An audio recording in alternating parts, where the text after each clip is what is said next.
Dylan Radigan picks things up from here. Dylan, what's on the agenda this afternoon? All right, well, good afternoon. We're going to start right off the gate here, Martin, with the war on drugs. The former president of Colombia and a former special operations military official talking not only about how drug usage has exploded over the past 10 years. We've spent nearly $1 trillion fighting it, and only to watch cocaine use, for instance, go up by nearly 30%. There's got to be a better way, and the show starts right now.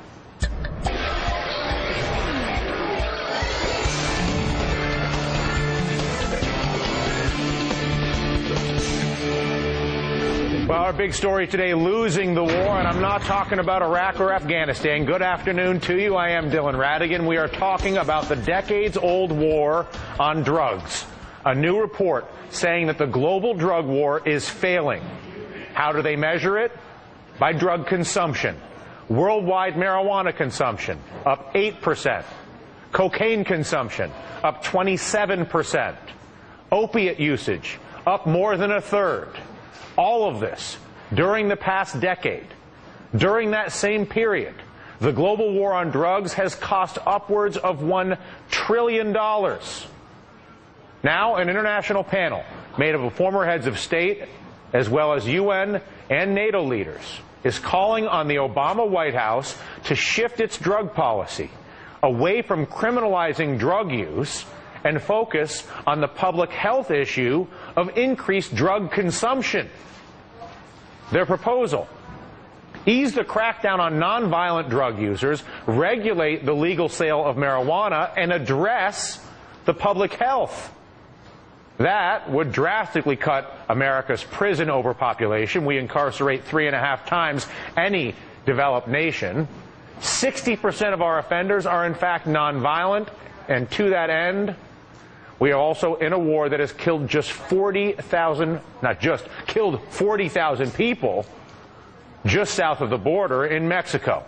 Not to mention that a strategy like this, in addition to reducing the murder rate, reducing the incarceration rate, addressing the increased drug usage, would also obviously defund the drug cartels themselves.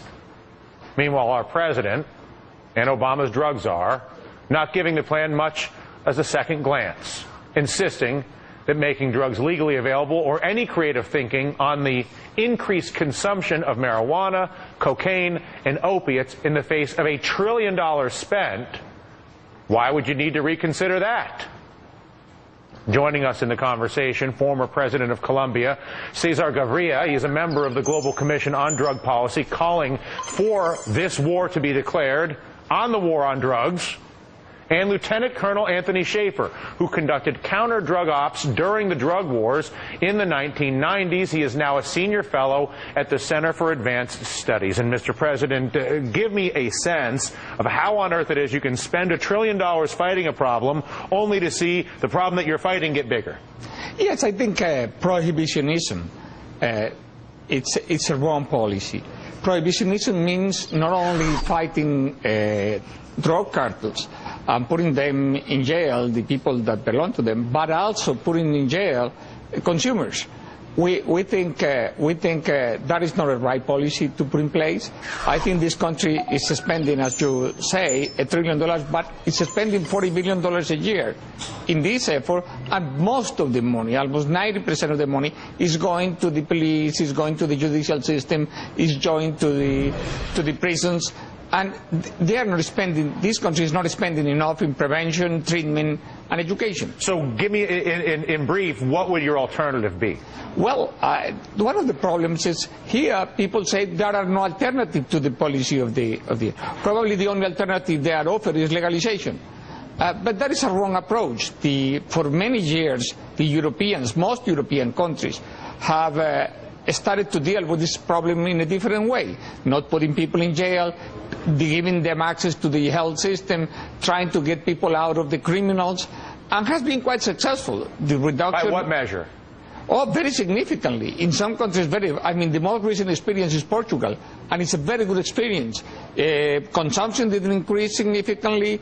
The use of drugs, particularly marijuana, has come down. It decreased. The decrease in the consumption, less violence, that is a success.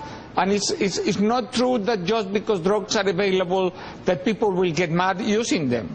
It's not true, at least in Europe, that has not happened. You cannot say that you cannot change a policy because you have a fear. That's what they are saying here. They have a fear that that may happen, and they don't act. But it's not based on evidence. It's based on fears. Tony, we all know making decisions based on fear in general tends to be disastrous for nations or individuals. The data is pretty stark. We're $1 trillion up. Marijuana consumption is higher. Cocaine consumption is significantly higher. Opiate consumption is significantly higher. Other nations are choosing some of these alternative methods, and they're seeing their drug consumption decline. Meanwhile, we've got a budget crisis. California spends more on prisons than they do on education. I don't want to get into too long of a question on you here, but can you give me any insight as to why it is we can't see a more rational debate on this subject, where people that talk about legalization aren't seen as drug advocates? They're seen as people who are against massive spending on something that doesn't work. Well, this may surprise you. I'm actually of a mind that we should probably legalize marijuana and tax the heck out of it. California's going in that direction already. With that said, some of these programs that we're talking about regarding the eradication process have been within the scope of their objectives very successful. During the 90s, I worked on something called the linear linkage approach, where we're looking at trying to dismantle the Medellin and the Cali cartels. They were dismantled, and Colombia has actually benefited greatly from this effort. The economy in Colombia now is roaring. It's one of the quickest growing, fastest growing economies in Latin America today. And Dylan, the thing we can't forget, and I am all for the public policies the President is putting forward here. I think that they're necessary. You've got to attack the consumption. Obviously, if you have demand, people will produce something. With that said, things like the FARC, the terrorism organization in Colombia, have benefited from the drugs. That's why we called it narco-terrorism. The Hezbollah has been working with the FARC even now to actually trade guns for drugs. So we cannot neglect the war. I think we should look at the war on drugs like anything else. There are things we could probably do more economically, more effectively. And Andre Hollis, one of our senior fellows who's actually been working this at the policy level, talks about the fact that, and you and I both agree on Afghanistan. I don't think we're going in the right direction. With that said, we've been able to reduce the production of the poppy fields there by 45% over the past 5 years. But again, there's still a market. So I guess the question then becomes: is there a way to thread the needle and say we want to attack the suppliers, but we don't want to attack? But we want to help the consumers. Yes. I mean, I fully agree that Colombia has been successful on that. Colombia has been able to check on security. That is a task that has to be done in Mexico and Central America. And Plan Colombia has been very useful for Colombia. And the efforts, but the flow of drugs through Colombia is the same, or is flowing more drugs. So, I mean, you can check on security. You can make an extraordinary effort. Colombia today spends on security the same as the U.S. as a percentage of the GDP. So the same. I mean, it's an extraordinary effort to check on these things. And I think the war, I mean, to fight drug cartels is something you keep to do. And in Mexico and in Colombia and whenever they are. But that doesn't mean you have to take to jail consumers. That is the part of the wrong policy, because that part you are spending a lot of resources in something that is not useful. To take a young guy to jail for 5 years, spend $450,000 just to make that guy not a better citizen, but a worse citizen, some that probably will never recuperate their life.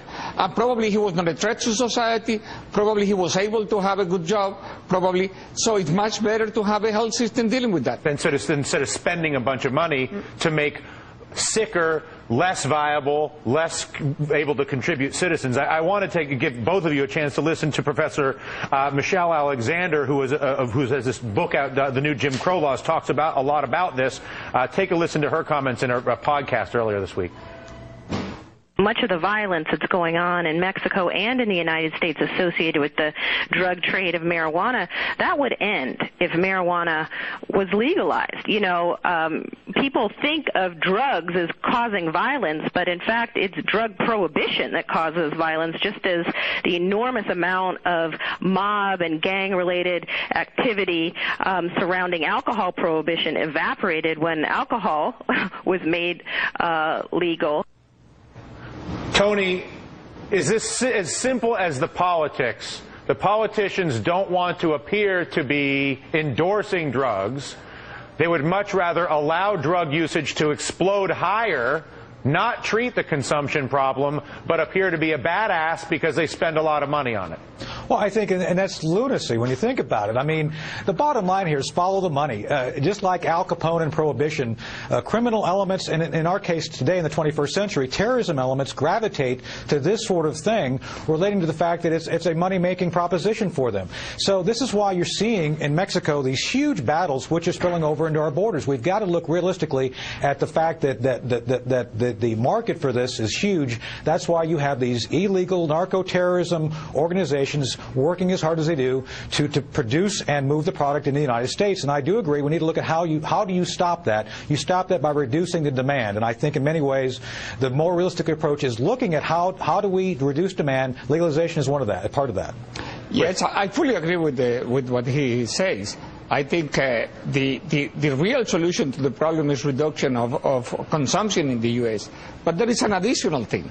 You have to look for ways to reducing the size of the business, and that's what Europeans have done. If you take people out of the criminal black market, the size of the business will come down, and that is something the U.S. has to try. I mean, having so many people in jail, being so dangerous, increasing the price of drugs in the streets of cities doesn't help to have a smaller market. It doesn't help. So you need to reduce demand, and you need to reduce the size of the black market, of this black criminal market. Yeah. Listen, I thank you so much for paying us a visit today, and compliment you on your efforts to bring this message into this country. I think it's desperately needed. President Gaviria, former president of Colombia. Tony, it is always a pleasure to see you. And coming up in this hour...